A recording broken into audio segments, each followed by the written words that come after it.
What's going on, guys? Welcome back to my channel. For today's video we have something just a little different, as we're going to be checking out the brand new S.H.Figuarts Bandai Tamashii Nations Spider-Man No Way Home Friendly Neighbourhood Spider-Man, or as us OG fans know him as, the Tobey Maguire Spider-Man, the best live action movie version of Spider-Man that's ever existed, and I will hear nothing else about it down in the comment section below. But I know technically I probably should have waited for the No Way Home Marvel Legends 3-pack, because that cost what this figure on its own cost, but I'm super impatient. I think Hasbro have been dragging their feet like nobody's business with these No Way Home toys. I mean, come on, it's been what, nearly 2 years since we got the leak that all 3 Spider-Men were going to be in the movie, and still no official figures by Hasbro. But we're going to be checking out this guy. You know, this could potentially be the best version of the Maguire Spider-Man of all time. I did used to collect the Toy Biz figures way back in 2002, 2003. Unfortunately, I was very young, so don't have them anymore. So yeah, this guy has a lot to live up to, I'm not going to lie. Now, as we take a look here at the box art, we get a really cool CGI render image, of course, of Spider-Man, because everything nowadays is CGI,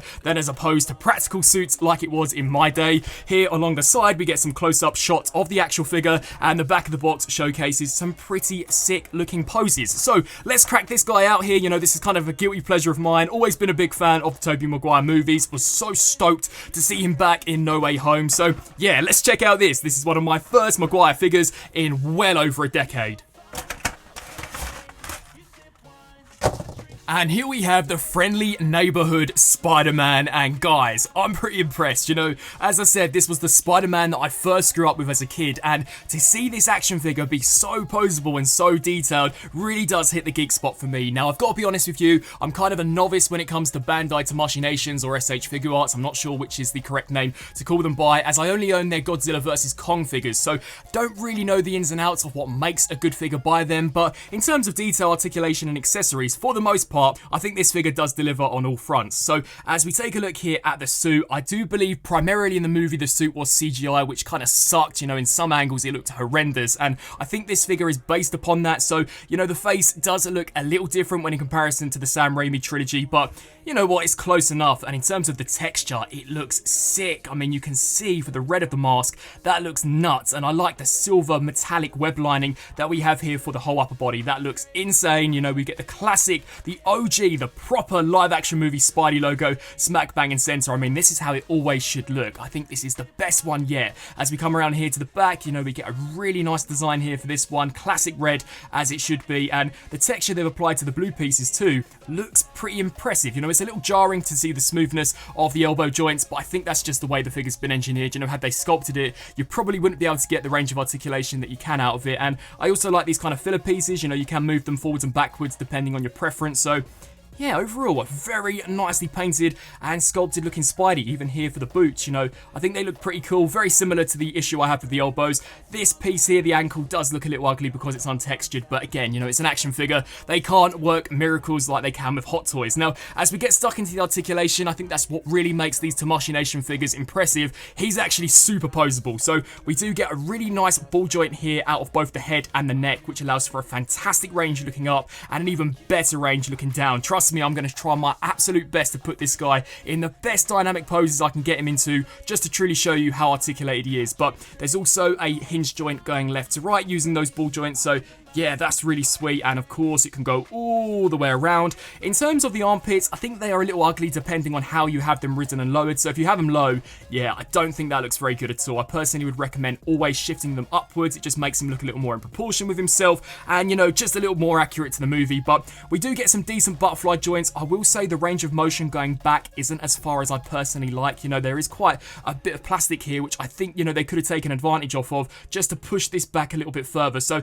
yeah, that does kind of suck, but the forward range isn't too bad. We also get a nice hinge joint which can bend way past 90, and that's just the hinge joint. You know, when you use the butterfly joint, you get a much greater range out of that. There's a full 362 here out of the shoulder, a bit of swivel, which is fantastic, bicep swivel, as well as a double jointed elbow which can bend way past 90. And then here for the wrist, you know, we get a hinge joint going up and down, and you can also rotate the wrist around in any way you'd like. But I was wondering how he would articulate in terms of the torso, and I'm happy to say it has delivered in my opinion. So we get like 2 points here, I think, maybe it's 3. There's one here, one there, and I think there may be a third one right in the butt section. Could be mistaken, maybe it's just 2, but technically it can crunch forwards that far. So no, it is 3. You see there's one there, and then one at the base. And it can also crunch back that far. So yeah, I thought that was sick. It can also crunch left to right, so that's really cool. And no matter how far you have it crunched forwards, it does look pretty filled out. And I like how they painted the bottom half of the Spidey logo all the way to the top, so you know it's not just ugly blue plastic. So that's pretty sweet. And then also these pieces here can rotate left to right, just a tiny bit of wriggle here out of this bottom one. And then for the hips, these can kick forwards that far, which is sick. They can also kick back to that far, which I don't think I own a 6-inch or 5-inch action figure which can do this. You know, the butt doesn't restrict it at all, and it's due to the way it's been designed. So that's really sweet. They can also kick out to the sides a little below 90, you know, maybe 85 I'd say. We also do get a thigh rotation, double jointed knees, which look fantastic. And I also like how they continued the texture, so when you bend this, as you guys can see, it doesn't look like it's one dead clean cut. It actually looks pretty natural. So yeah, that's pretty impressive. And then coming down here to the boots, you know, this can pivot forwards and backwards. We even get this kind of textured gap filler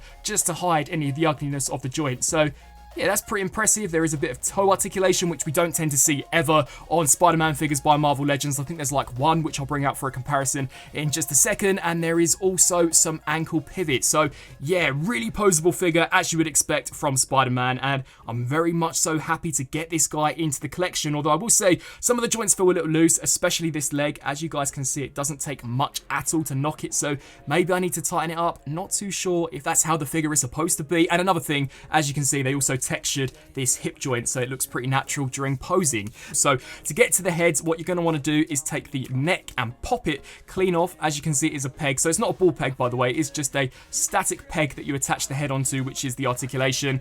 And we're going to talk about the unmasked Tobey Maguire head sculpt. Now, I think on the Amazing Spider-Man or the Andrew Garfield Spidey, they couldn't get the likeness to Andrew Garfield, so that figure unfortunately is just going to be the normal suited body. Kind of sucks because there's going to be a bit of inconsistency with the display of these No Way Home figures. You're going to have an unmasked Tobey Maguire and an unmasked Tom Holland, but no unmasked Andrew Garfield. So that kind of sucks, but this head sculpt I think looks insane for the scale. You know, as you can see, undeniably Tobey Maguire based on No Way Home. Would have been cool and, you know, maybe a bit sneaky had they snuck in how he looked when he was in the original Sam Raimi trilogy, you know, a little younger. But you know what, I'm not going to complain. This definitely gets the job done. I like the shading we have kind of for the beard, you know, the texture detail looks really cool. And yeah, I think the paint overall on this figure looks fantastic in terms of its articulation. It's very similar to the mask head, so you know you get a fantastic range looking up, down, as well as side to side. Now, in order to swap it out for the second head sculpt, which I know you guys are not too keen on, you're going to want to grip the neck and then just pop the head clean off.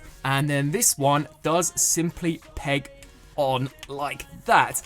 And yes, this doesn't look too great. You know, I'm going to be honest, it looks a little better in hand than how some of those initial pictures made it look, but I don't know, it just looks really chubby. I think there's something off about the chin region. You know, maybe it's to do with the 3D printing technology. I'm not too sure. Personally, I think it looks its greatest from this angle. I mean, from this angle, I can definitely see Tobey Maguire, but from kind of a frontal perspective, yeah, the illusion is very quickly lost, I'm afraid. And I also, to be fair, quite like the hair texture. You know, this is when he pulls off his mask when he sees Doc Ock. We also get an unmasked, kind of crunched up Spidey mask, which I thought was pretty cool. And in terms of paint and detail, that looks sick. It can be held, which I'll showcase in just a second.